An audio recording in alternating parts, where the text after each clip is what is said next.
Bonjour, aujourd'hui nous sommes avec l'équipe d'escalade de Sophie Berthelot. Pouvez-vous vous présenter ? Alors moi c'est Nathan, je suis jeune coach et je suis en terminale. Moi c'est Antonin, je suis le deuxième grimpeur garçon de l'équipe, je suis en terminale aussi. Moi c'est Lily et je suis une des deux grimpeuses filles, je suis en première. Moi c'est Candice et je suis une grimpeuse en seconde. Alors moi je m'appelle Dorian Servet, je suis en seconde au lycée Sophie Berthelot. Moi c'est Sarah Jane Guénaud, je suis en terminale et c'est ma 3e année en tant que jeune officiel grimpeur. Vous avez participé à un événement le mercredi 26 mars 2025. Quel était cet événement ? C'était le championnat académique du NSS Escalade et du coup on a fini premier. Est-ce la première fois que vous participez à ce type d'événement ou que vous êtes qualifié ? Non, c'est pas la première fois. Moi et Lily, on a déjà participé au championnat de France l'année dernière et on avait fini dans le top 20 France. Moi c'est la première fois, juste l'an dernier j'avais fini 3e au championnat académique, donc j'avais loupé la qualification, parce que c'est que les premiers qui y vont. D'accord, une forme de revanche du coup. C'est ça. En quoi consiste le rôle de coach ?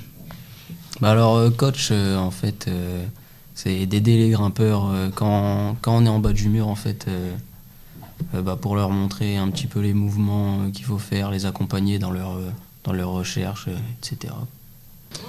En quoi consistait cet événement ? Il y avait plusieurs épreuves, il y avait la difficulté, la vitesse et les blocs. Il y avait 4 voies de difficulté, 2 blocs et une voie vitesse. Quelles sont du coup les différences entre la difficulté et la vitesse ?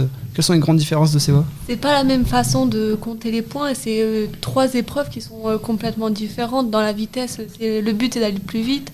Dans la difficulté, c'est d'aller le plus haut possible, alors que dans le bloc, c'est de faire le moins d'essais possible, mais à une hauteur plus basse.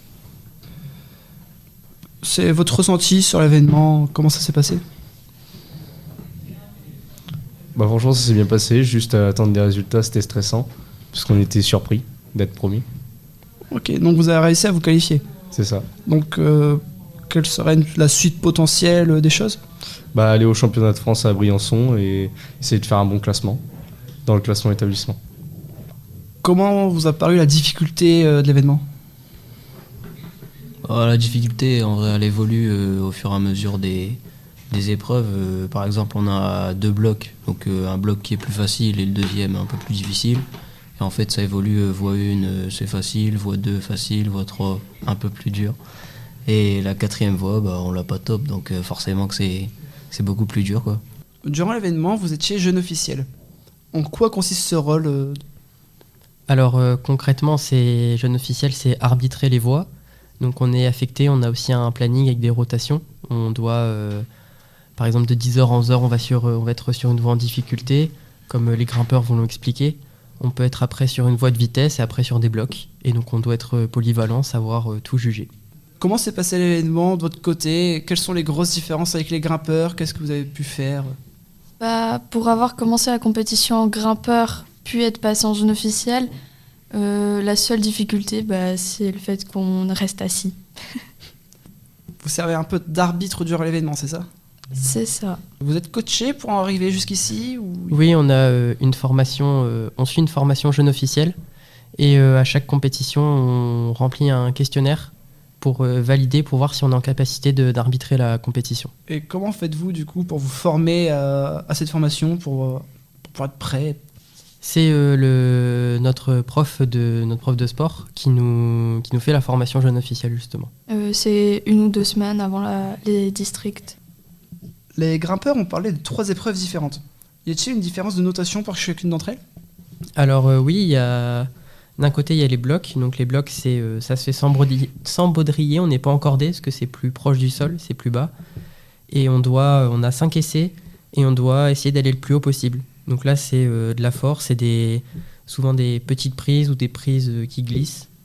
Et on a dans la notation, il y a la prise qu'on appelle la prise zone. Donc c'est une prise qu'on doit atteindre et on marque un certain nombre de points. On doit la contrôler et pendant au moins 2 secondes. Et après, on doit aller sur la prise top. Donc là, c'est la dernière prise qu'on doit tenir 3 secondes. Après, donc il y a l'épreuve de difficulté. Donc là, c'est les voies normales où c'est progressif. Jusqu'à présent, c'était une équipe composée de 2 filles, 2 garçons, un jeune officiel ou 2. Et les voies étaient imposées. Là, maintenant, ils ont le choix entre voie A, voie B, et ils choisissent qui fait quoi. Donc, voie 1 moins dure que voie 2 moins dure que voie 3, etc. jusqu'à la voie 4. Et après, il y a l'épreuve de vitesse. Donc, en temps normal, pareil, il y a une voie fille, une voie garçon. Mais souvent, c'est les mêmes voies. Et le but, c'est d'aller le plus vite possible, toper en haut. Il y a une petite plaque en bas sur laquelle on pose le pied. Et quand on part, le chrono s'enclenche et il y a une plaque en haut de la voie où on doit taper pour valider le temps. En temps normal, on a 2 essais et un repérage. Donc repérage, on n'essaye pas d'aller vite, juste on grimpe pour connaître la voie. Et après ça, on prend le meilleur des 2 temps.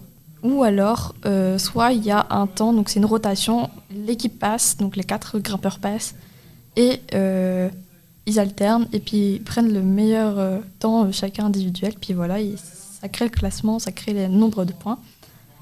Et maintenant, la nouvelle règle qui s'est passée au championnat académique, c'est que du coup, ils avaient la rotation complète pour passer tous les 4, et leurs 4 meilleurs temps ont été additionnés pour créer un total de points. Donc nous, notre équipe a réussi à avoir tous les points possibles. Ils ont fait 30 secondes au total. Quelle est la difficulté réelle du coup de jeune officiel ? C'est bien de regarder les prises parce qu'en fait, pour juger, on a une fiche sur la table et chaque prise est notée et chaque prise rapporte un certain nombre de points si elle est contrôlée ou utilisée. Et donc c'est de bien suivre la prise, de ne pas se tromper, est-ce qu'il a bien utilisé, est-ce qu'il a bien contrôlé.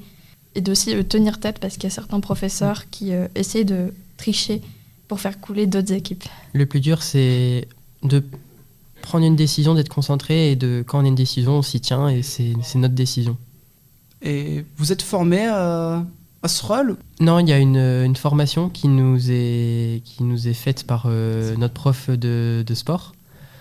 On est formé pour être jeune officiel, et on a un QCM à chaque compétition pour valider notre niveau. Si le niveau n'est pas validé, on ne peut pas juger. Donc heureusement pour nous, moi j'étais déjà niveau académique depuis l'an dernier, mais pour Dorian qui a enfin eu son niveau académique, qu'il a très bien réussi, on peut partir tous les 2 juger en championnat de France. Sinon, on ne juge pas l'étape d'après.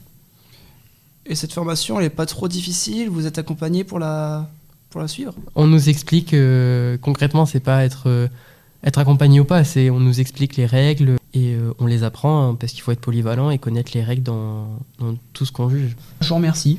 Et avec plaisir. Et de rien.